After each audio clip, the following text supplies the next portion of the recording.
Practice exam. You will hear a number of different recordings and will have to answer questions on what you hear. There will be time for you to read the questions and instructions, and you will have a chance to check your answers. All the recordings will be played once only. The test is in 4 sections. At the end of the test, you will be given 10 minutes to transfer your answers to an answer sheet. Now turn to Section 1. Section 1. You will hear a customer asking for help in a shop. First, you will have some time to look at questions 1 to 7. You will see that there is an example which has been done for you. On this occasion only, the conversation related to this will be played first. Excuse me, where are the dresses? They're at the end of this aisle, on the left. Can I help you with anything? The assistant says the dresses are on the left, so left is written as the answer. Now we shall begin. You should answer the questions as you listen, because you will not hear the recording a second time. Listen carefully and answer questions 1 to 7. Excuse me, where are the dresses? They're at the end of this aisle, on the left. Can I help you with anything? Yes, maybe. I'm not from around here, so I don't know this store. Well, I can help you with anything you need. Fantastic. I'm actually down here for my brother's wedding, and I need something to wear. I've just started a new job, and I haven't had time to get anything yet. I'm looking for something smart. Maybe a new dress. Well, what about this one? I think it's too hot for long sleeves. Yes. Well, this one has shorter sleeves, and it still has the bow, which I think is a nice detail. Or there's this patterned one. I'm not keen on a pattern. I think I'll go for the one with the bow. Do you have it in a size 10? Let me have a look. Yes, here. Great. I need a hat, and then I can try them on together. What kind of hat are you looking for? What about this one with the flower? Yes, but if I may suggest, a taller hat would add to your height. Really? Yes, try this one. Oh, I see what you mean. We have this style with the single flower or with a small bunch, and it comes with a wide or narrow brim. I like the narrow brim and just the one flower. Can I have a blue flower? I'm afraid it just comes in cream. Well, it goes with the dress anyway. Great.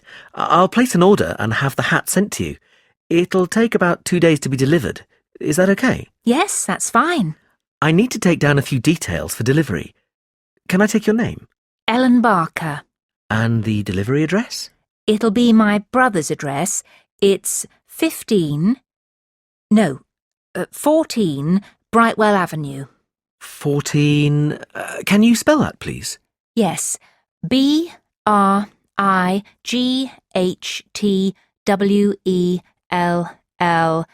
Avenue, Staybridge, Kent, DA4 7DF. And can I take a contact number? Yes, my mobile is 03221 777 03221 775. No, it's a 4 at the end. Oh, sorry, I've got it now. We can deliver on May the 12th. We can't specify an exact time, just morning or afternoon. Any time in the early morning is fine. And how would you like to pay? Visa. Great. That comes to £32.25. OK, thanks. Before you hear the rest of the conversation, you have some time to look at questions 8 to 10.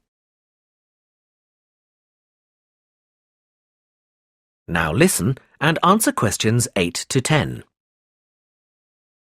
I'm just going to try this dress on and then look for shoes. Where are the changing rooms? They're to the left of the store, right next to customer services. And I want some shoes and accessories too. Where can I find them?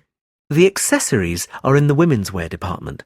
The shoe department is right at the front of the store, between menswear and home furnishings. Oh, no, sorry. We've just moved the shoe department for the summer season. It's now very near the changing rooms, actually, straight in front of them. Thanks so much for your help. And where can I pay for the other things? The cash desk is at the front of the store, by the menswear. Thanks. That is the end of section 1. You now have half a minute to check your answers.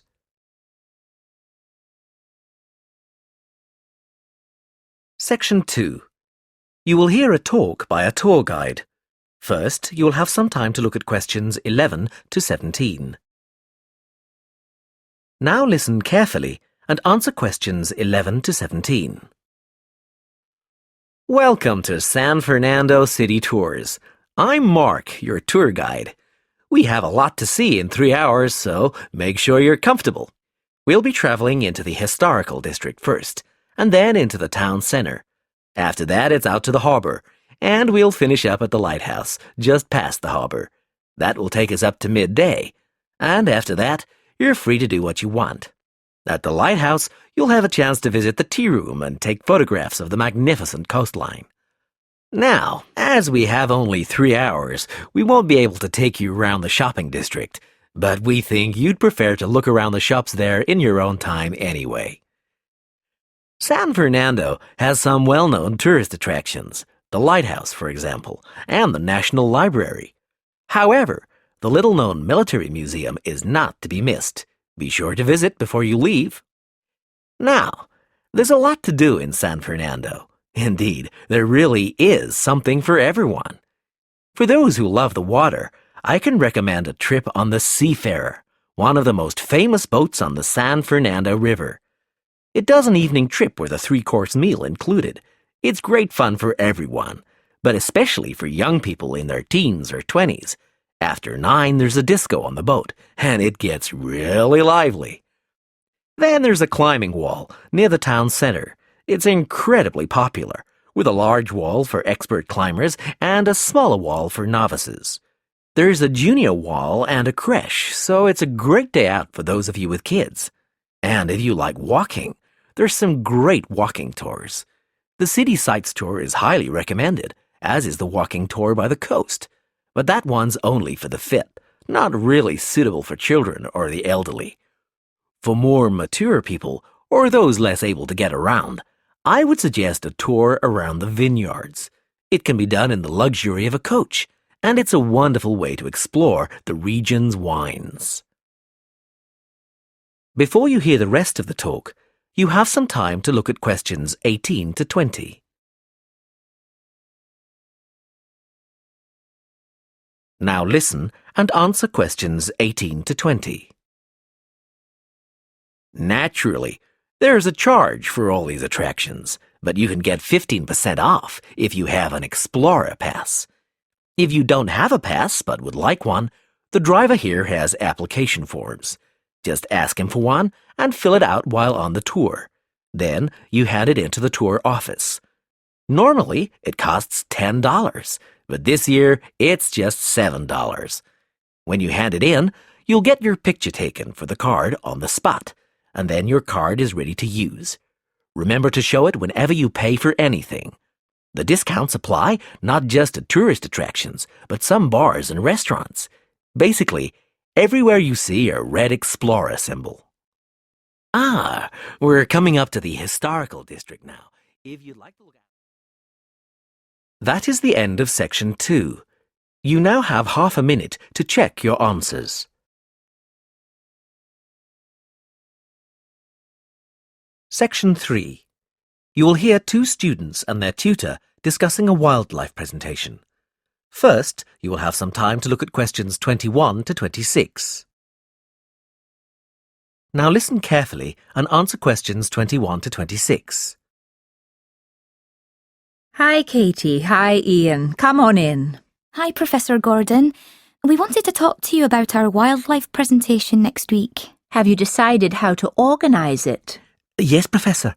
At first, we were going to focus on the cat family, but then we decided to talk about nocturnal animals instead. Yes, good idea. And how is your planning going? It's going well.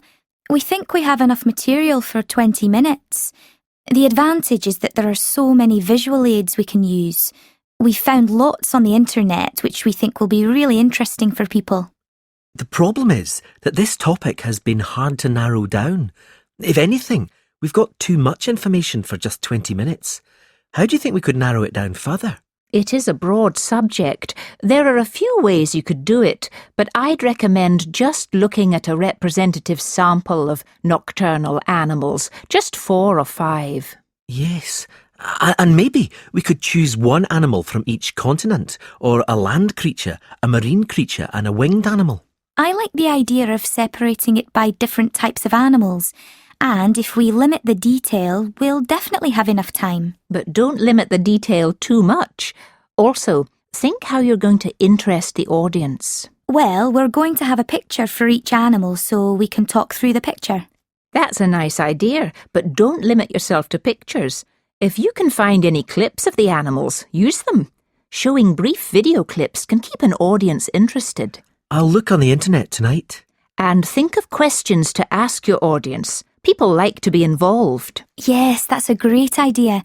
Anyway, Professor, we've been practicing our presentation and we'd like to show you a small section. Is that okay? Well, we just have a couple of minutes left, but go ahead. Before you hear the rest of the conversation, you have some time to look at questions 27 to 30. Now listen and answer questions 27 to 30. Well, we were thinking of presenting each animal with a picture and describing their physical characteristics. Okay, but not in too much detail. That's just background information. We'll start with the jaguar.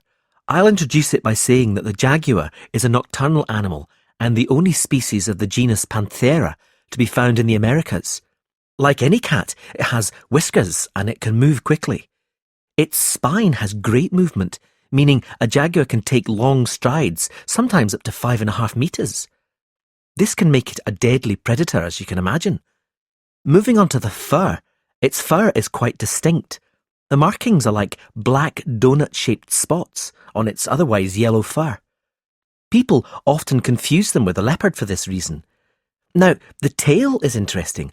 Although people think that the tail has stripes on it, the fur on the tail actually is similar to the body, with black circles around the lower section. The jaguar is generally a creature to be feared. Oh yes, I should have mentioned this earlier. Sorry, like most cats, it has sharp, retractable claws. Yes, that's fine, but be careful. The jaguar is usually thought of as nocturnal, but strictly speaking, it's crepuscular. In other words, most active between dusk and dawn. But as long as you mention this, you can put it under the umbrella of nocturnal. Is that all? Yes, I think so. Thanks, Professor. That is the end of section 3. You now have half a minute to check your answers. Section 4. You will hear a lecture on time. First, you will have some time to look at questions 31 to 40. Now listen carefully and answer questions 31 to 40. The subject of this series of lectures is horology, the science of measuring time, and we'll be looking at a few basic concepts in this lecture. The measurement of time has come a long way since ancient times. It began with such devices as the sundial, where the position of the sun's shadow marked the hour. Daylight was divided into 12 temporary hours. These temporary hours were longer in the summer and shorter in the winter, simply because the amount of daylight changes with the seasons. The earliest sundial we know comes from Egypt. It was made of stone and is thought to date from 1500 BC. Sundials were used throughout the classical world and, with time, evolved into more elaborate devices that could take into account seasonal changes and geographical positioning and reflect the hours accurately, no matter what the time of year. This was quite an achievement in technology. Today, sundials can be seen as decorative pieces in many gardens. In the 11th century, the Chinese invented the first mechanical clocks. They were large and expensive, and certainly not intended for individuals. However, this is the type of clock we are familiar with today. There have been many developments in clocks and watches since then, and they have been greatly improved. But if your clock or watch makes a ticking sound, then it could well be based on the mechanical movements the Chinese developed 1,000 years ago. However, timekeeping has moved on from the mechanical clock. Time has become so important that there is a series of atomic clocks around the world which measure international atomic time. Even though many countries have their own calendars, globalization has made it essential that we measure time uniformly, so that we know, for example, that when it's 6 a.m. in the United Kingdom, it's 2 p.m. in Beijing. This standard was set in 1958. Now these atomic clocks are situated in over 70 laboratories all over the world. There is so much to cover about the development of time measurement that I would like to refer you to the reading list. The core text is The Development of Time, Theory and Practice, but there are many other useful texts. A good grounding in the subject is given in Understanding Time by J.R. Beale. Although some sections lack detailed analyses, it does offer a good foundation. Also, Time, Concepts and Conventions is quite a useful read. You might think from the title that it's about the philosophy of time, but this isn't the case. Rather, it gives a good description of how different countries have different approaches to time in terms of calendars and days. Lastly, The Story of Time by David Harris analyses time in great detail, and I would recommend this book if you are aiming to specialise in horology. Now, we're going to continue with an in-depth look at lunar and solar cycles.